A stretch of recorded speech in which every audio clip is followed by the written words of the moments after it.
The Grand Canyon, marked by stratified bands of red rock, is one of the most notable natural landforms in the United States and the entire world. Nicknamed the basement of history, it is an embodiment of rock layers, with each rock representing a distinct prehistoric period since the Earth's genesis. Recently, a group of experts researched the Grand Canyon and discovered findings that will change the course of history and our knowledge about this historic structure. But what exactly did they discover, and how will this affect the Grand Canyon? Join us as we explore scientists' terrifying discoveries in the Grand Canyon. Some weird prehistoric life forms were found. The discovery of life forms began when a massive rock tumbled down from a towering cliff, revealing some markings. Alan Krill, a geologist, was on a hiking trip with his student along the Grand Canyon National Park's Bright Angel Trail when his keen eye spotted an unusual rock with distinct marks that seemed like footprints. An intrigued Krill took some pictures of these markings and sent them to his old friend and colleague, Stephen Rowland, paleontologist at the University of Nevada, Las Vegas, renowned for his excavation of the Washoe Hunting Ground, a 200-year-old butchering site found in Carson City. From Rowland's analysis of the photos he received, it turned out that Krill's discoveries were ancient fossilized tracks. Rowland suggested the footprints to be as old as 313 million years, making the fossil the oldest and earliest evidence of vertebrate animals ever found in the Grand Canyon. This animal print on dunes was proposed to have belonged to an amniote, a hard-shelled, egg-laying animal. So how did the footprint remain well preserved until its discovery? The rock bearing the markings weighs hundreds of pounds and had fallen from the Manacacha Formation, a large outcropping of sandstone that's about 314 million years old. The sand was a significant factor that helped preserve fossil markings for millions of years. Going deep into the analysis, Rowland discovered that the fossil markings depict two separate reptilian animals crossing diagonally over this boulder. He also noted that one of the animals was a foot long and employed a sideways stepping pattern. This lateral sequence is when an animal moves the left rear foot in succession with the left front, followed by the right rear and then the right front. Although scientists are still curious whether the tracks were from two separate reptilians or the same animal at different times, this is because the second set of tracks seems to move slightly faster than the first, which made Rowland conclude that the lateral sequence gait is common among tetrapods, four-legged vertebrates. Whichever way, the markings show the early presence of crawling vertebrates, which had never been found elsewhere until now. The finding also serves as prehistoric evidence of amniotes living in dunes, predating other evidence by at least 8 million years. Despite Rowland's discovery, some scientists believed his study to be controversial. A paleontology program manager at the Grand Canyon, Mark Nebel, said there is significant disagreement within the scientific community regarding the interpretation of tracks and determining the age of rocks. This made Rowland's analysis controversial and particularly challenging because it's impossible to determine the creature responsible for these tracks. Nebel, however, praised Krill for the find, as the rock carrying the prints was located where a lot of people had passed without spotting them. Number 9. Grand Canyon Caves with Sloth Dung and Mummified Bats. Most people have no idea that the Grand Canyon's cliffs have caves embedded in them. The inside of these caves is filled with several remains of plants and animals, which give us an insight into the regions past in the days of the Ice Age. The cave also varies in size, as some can be so narrow to enter, you would have to be on all fours, while others are roomy enough to spin in without touching the walls. Either way, these caves have been a perfect habitat for wood rats, bats, birds, and the now extinct mountain goats and sloths. Due to Arizona's dry climate, the bones of these animals were exceptionally well preserved in their dry state.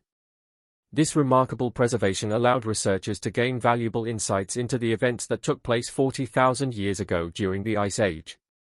Scientists' study of these fossils started with the Rampart Cave, which was discovered in 1936 at the far western end of the canyon at an elevation of 534 meters.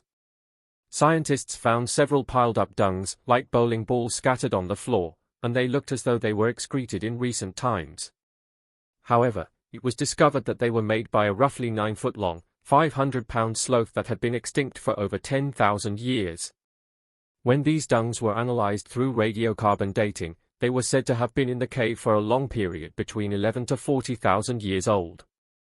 Plant matter detected in the feces helped scientists figure out the eating habits of these wild creatures. Also, The matter provided details about regional plants, including globe mallow, almond tea, saltbush, catclaw, cacti, reeds, and yucca, which had existed on this landscape. Neat piles of wood rat's dung also served as tangible records of animals and plant remains that had existed undisturbed in the Grand Canyon for thousands of years. Also discovered in the cave were the skulls of Harrington mountain goats. Paleontologist Chester Stock, in the 1930s, was the first to describe these animals, believing they had existed for at least 19,000 years and disappeared alongside the Shasta ground sloth, a distinct giant hairy Nothrotherops. He also recorded that Harringtons were a smaller, short-haired version of the modern mountain goat. The cave also houses mummified bats, including condors that are exceptionally well preserved. According to Steve Emsley, a biology professor at the University of North Carolina Wilmington, some condors and their tissues are preserved so effectively that even the skin and other details are intact on certain bones. Emsley, an expert on birds, explored the caves alongside Mead, an anthropologist. When Emsley conducted chemical analysis on the dried-out tissue remnants of the condors, he found that the Grand Canyon condors likely fed on megafauna, which later became extinct. This extinction caused death to the mummified bats. Number 8. The Colorado River is almost dried up. The Colorado River originates in the Rocky Mountains in the southwestern United States. With a distance spanning approximately 1,450 miles, it flows through deep canyons and rugged terrain, carving out stunning landscapes along its course. One of the most famous sections of the river is the Grand Canyon, where its powerful force has shaped a breathtaking natural wonder. The river channels water through deserts, waterfalls, and canyons and runs across the lush wetlands by a vast delta in Mexico and into the Gulf of California. As it flows through the Grand Canyon, it's utilized for kayaking, canoeing, and excursions. Unfortunately, scientists have discovered that the river will soon dry up if proper measures are not taken. Environmentalists believe that the problem has been building for decades but has come to a head in recent years because the major reservoirs on the river have fallen to dangerously low levels. This is because the western states build dams and divert flow into cities such as Los Angeles, Phoenix, San Diego, and other fast-growing cities. This has decreased inflow into the former Grand River. One of these dams created is the Glen Canyon Dam. Engineers may be satisfied that the dam diverts the Colorado River, but environmentalists believe it's been nothing but a danger to the river since its creation. The river still flows fine at the Grand Canyon, and boaters are still seen cruising across Nevada and Arizona's Lake Mead, which is the largest reservoir in the United States by water capacity. But at the lake's edge, lines of the rock walls are visible, showing the water level is far below where it once was. The Glen Canyon Dam is 50 years old and is the force responsible for the creation of Lake Powell. Lake Powell is a man-made reservoir created by the flooding of the Glen Canyon Dam. Even though the dam was created for a hydropower boost, the water levels are too low to produce any. If this continues, water will not be able to flow down the river due to the dam's positioning, which would have a negative impact on the water supply for the people of California, Arizona, Mexico, and even Nevada. This prompted environmental groups to call on politicians to invest in reshaping the Glen Dam's plumbing system. With an update in the dam system, there will be enough room for water to flow into the Colorado River. Hopefully, this is done soon before we lose one of the world's natural wonders. Number 7. Uranium deposit found in the Grand Canyon. The Grand Canyon is a spiritual and cultural homeland to at least 11 Native American tribes. One would think a place like this would be safe from something like uranium contamination, but the reverse is the case. There are numerous uranium mines and hundreds of mining claims located outside the boundaries of the park, posing a serious threat to the preservation of this extraordinary gorge. Uranium deposits are located deep within layers of sandstone, siltstone, and mudstone throughout the southwest. In the Grand Canyon region specifically, uranium ore is found in geological formations known as breccia pipes, a region that first attracted miners in the 1870s. The history of uranium mining near Grand Canyon National Park dates back to the 1950s when operations began at Orphan Mine, located just 2 miles from Grand Canyon Village. Over the years, a total of at least 8 uranium mines have operated close to the park. Among them is the currently active Canyon Mine, which has been renamed Pinyon Plain Mine, the highest-grade uranium mine being developed in the U.S. This mine poses a threat to the springs inside the Grand Canyon. During the mid-2000s, there was a significant increase in the number of mining claims around the canyon due to the high demand for uranium and the potential financial gains. Unfortunately, even though the Grand Canyon is widely recognized as a national treasure and was designated as a World Heritage Site by the United Nations Educational, Scientific, and Cultural Organization, UNESCO, in 1979, mining claims continue to be staked on the federal public land surrounding the park. The ability to move stealthily through the rugged woods of the canyon intrigued many, including cryptozoologist enthusiast Don Davis, who believed in the existence of Mogollon. Davis held this belief due to an experience he had during his mid-1940s when, on a Boy Scout trip near Payson, he claimed to have laid eyes on a large hairy creature with expressionless eyes and a square-shaped face and head. According to anecdotal reports found in the canyon, the creature is believed to be over 7 feet tall, walks upright, has at least 2-inch-long claws, is covered in shaggy hair, and emits a pungent odor similar to dead fish or rotting meat. Due to its adaptive nature, the beast tends to mimic the noises of wildlife in its surroundings. Reports state the creature gives off an eerie sound similar to a woman's scream in great peril. While Stevens and Davis's testimonies have failed to convince most scientists, who attribute these sightings either to a bluff or to a large standing grizzly bear, the existence of this creature is yet to be confirmed. If you ever hear a piercing scream or come across a set of impossibly wide footprints on the Mogollon Rim, run and never look back, because the wild man of the rock might be lurking deep in the woods, waiting for the perfect moment to strike, or at the very least, raid your tent.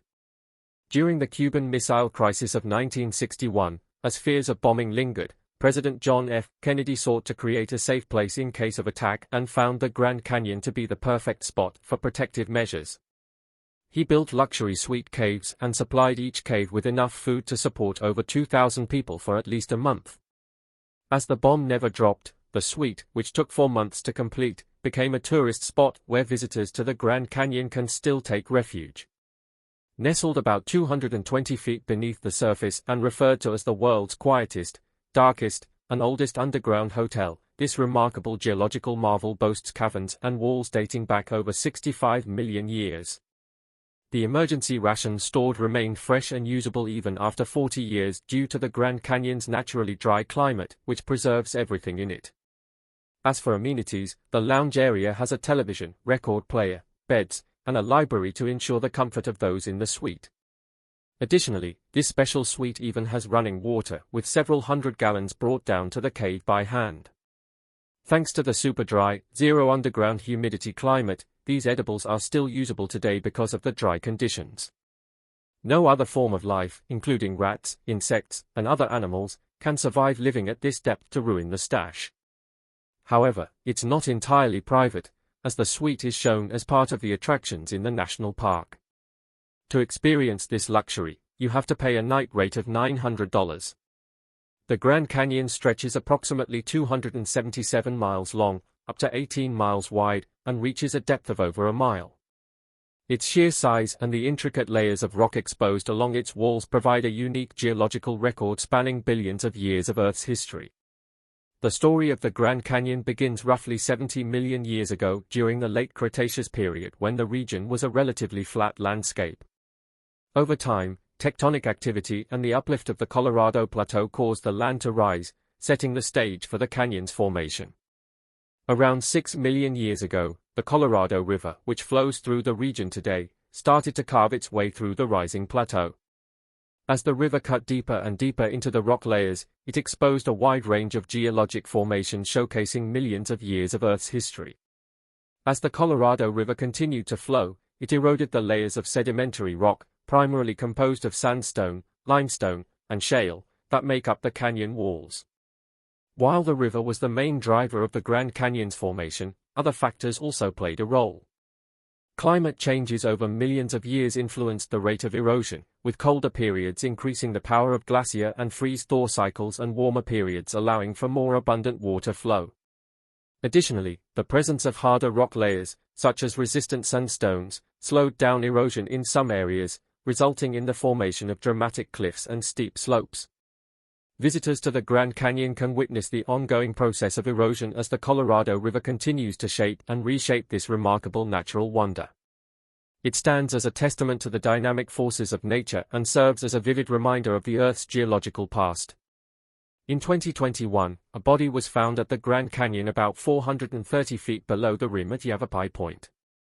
The body was believed to belong to a 45-year-old Hungarian man, Gabor Berchtongányi, after his family reported him missing to the Las Vegas police. The police swung into action and found the Hungarian man's car and belongings at the park visitor center. As they searched further, his body was found 131 meters below the rim of the canyon. This was a shock to those involved in the search. However, what startled them even further was the discovery of another body in close proximity. The body belonged to Scott Walsh, who was last seen disembarking from a shuttle bus at the south rim of the park in 2015. His body was found almost 5 kilometers away. The clothing had blended in with the surroundings, and the body was positioned in a way that made it almost undetectable. No one knows why the authorities couldn't find these bodies earlier. Then a discovery answered everything. The Grand Canyon is often referred to as a layer cake of geological history, with its rock formations stacked neatly as they have been for millions of years. However, deep within the canyon lies a huge gap between rocks that had kept many secrets hidden away from the human eye. Recent discoveries have started to shine light on the mysterious space, explaining why we keep stumbling on new bodies we never thought existed in the canyon. While looking for more mysterious discoveries within the canyon's gaps, a large, box-like structure was discovered and pulled up from the canyon. Everyone was puzzled by what could be in this box. Could it contain bodies buried by Native Americans from long ago who inhabited the canyon, or could it contain secrets about the Mogollon monster? Due to concerns and fears surrounding the mysterious box, it was never opened. What do you believe was in the box? Would you have opened it? The Grand Canyon area has witnessed the lives of many creatures, each with their unique stories. Some passed through fleetingly, while others chose to establish lasting roots. One of those with established roots at the Grand Canyon are the ancestral Puebloans, believed to be relatives of the modern-day Hopi, Zuni, and other Puebloan tribes. Data from the tree rings of juniper trees common among Puebloan dwellings showed that the Tusayan settlement, located a few miles from the southern edge of the Grand Canyon, was built around 1185 AD. With constructed agricultural fields, communal buildings, established homes, and religious structures in these ancient dwellings, archaeologists concluded that ancient life in this area dates back 800 years. The Tusayan ruins consist of a central plaza surrounded by storage rooms, living quarters, and kivas. The plaza faced south to attract the sun in the cooler seasons. The living quarters consisted of a single story of rock and wood with about 3 or 4 main rooms. Storage rooms held food that was dried to preserve it during harsh winter months. The ruins contain 2 kivas, which are ceremonial structures that modern Puebloans still use for religious ceremonies and festivals to date. Kivas are circular, below the ground, and accessed by a ladder through a hole in the roof. Many Hopi, who are Native American ethnic groups, believe they entered this world through kivas. But the presence of the Kaibab limestone, a resistant cliff-forming stone, prevented the ancient people from digging very far into the ground to build their kivas. With National Park Service permission, archaeologists from Gila Pueblo in Globe, Arizona, excavated the site in the 1930s. To show their commitment, the group promised to build a museum nearby to interpret the site and agreed that half of any artifacts they uncovered would remain at the Grand Canyon. The built museum, initially called the Wayside Museum of Archaeology, is now the popular Tusayan Museum. It's a small, square, 2-room building made mostly of stone with some wooden beams. It looks like it could have blended in seamlessly with the Puebloan settlement 800 years ago. Since its launch in 1932, exhibits cover both the archaeological and modern history of 5 major tribes within the Grand Canyon: the Havasupai, Hopi, Hualapai, Navajo, and Paiute. Highlighting their enduring and strong historical connections with the area, one of the most significant exhibits is a display of split-twig figurines dating back 2,000 to 4,000 years. Though they were not found at Tusayan ruin itself, these figurines, collected from caves in the Grand Canyon, speak to the long human presence at the Grand Canyon and its use by Native Americans. The Havasupai people, also known as the Havasu Baja, primarily reside in Supai, a tributary canyon within the Grand Canyon. It is one of the smallest American Indian nations in the United States and the only place where mail is sent and delivered by mule. However, their presence extended across a wider region, reaching as far south as Bill Williams Mountain and east to the Little Colorado River. Their actual living location is up and down the vertical layers of the Grand Canyon, depending on the season. This means during the fall and winter, they inhabited the Colorado Plateau located at the canyon's rim, engaging in hunting and gathering activities for sustenance. In spring and summer, Havasupai families cultivated the Tonto platform, including Indian garden and other fertile areas, growing crops like squash, corn, beans, sunflowers, gourds, and amaranth. The Havasupai lived a simple life and created paths for travel and to guide visitors to their homes. These paths are still present and maintained to date. The Havasupai welcomed the first Spanish expedition in 1776, who later became allies with the Havasupai's neighbors, the Hopi. The Hopi people were known for their respect for nature and natural resources and influenced the Havasupai to adopt similar practices. As the Spanish spread Christianity, the Havasupai incorporated many aspects into their religion. They were known for their reverence for the environment and connection to the natural world. For example, in their religious and cultural practices, they held certain animals as sacred, with the beaver as a prime example. The beaver was not seen as merely a part of their ecosystem but as a vital component of their cultural heritage and spiritual life. In Havasupai cosmology, the beaver was believed to possess supernatural powers and was often associated with fertility, wisdom, and the ability to transform and adapt to its surroundings. The beaver was also seen as a symbol of community, cooperation, and hard work, reflecting the Havasupai's own values and way of life. The Havasupai believed that beavers played a crucial role in maintaining the balance of nature and that their activities in creating dams and wetlands were essential for the health of the environment. This belief in the sacredness of the beaver was deeply intertwined with their daily lives, guiding their interactions with the natural world and shaping their cultural identity. With the end of the Cold War, the creation of the Grand Canyon Parashant National Monument was authorized by President Bill Clinton in 2000 to preserve the unique natural and cultural resources of the area. Located in the northwestern part of the Grand Canyon, it covers over 1 million acres and includes remote and rugged landscapes with stunning geological formations, such as deep canyons, high plateaus, and towering cliffs. The monument is home to diverse plant and animal species, including rare and endangered ones. It contains numerous cultural and historical sites, including ancient Native American dwellings and artifacts. However, the region's beauty and remoteness come with challenges. The land in the monument is rugged and remote, with few access roads or services. Harsh weather conditions and limited water availability make it challenging to visit. Despite these obstacles, the Grand Canyon Parashant National Monument remains a significant and valuable resource for those seeking to explore and appreciate the natural and cultural history of the American Southwest. The first known discovery of the Grand Canyon by Europeans dates back to September 1540 when the Spanish explorer Garcia López de Cardenas led an expedition to explore the region. Cardenas, a member of Francisco Bosques de Coronado's larger expedition, aimed to find the fabled 7 cities of gold. Guided by Hopi Native Americans, the expedition reached the south rim of the Grand Canyon. As they peered down into the canyon, they were awestruck by its vastness and rugged beauty. However, the expedition's attempt to descend into the canyon to reach the Colorado River was unsuccessful due to the sheer cliffs and challenging terrain. While Cardenas and his men did not uncover the cities of gold they sought, their encounter with the Grand Canyon marked the first known European discovery of this natural wonder. Over time, this encounter would set the stage for future exploration and settlement by Europeans in the American Southwest.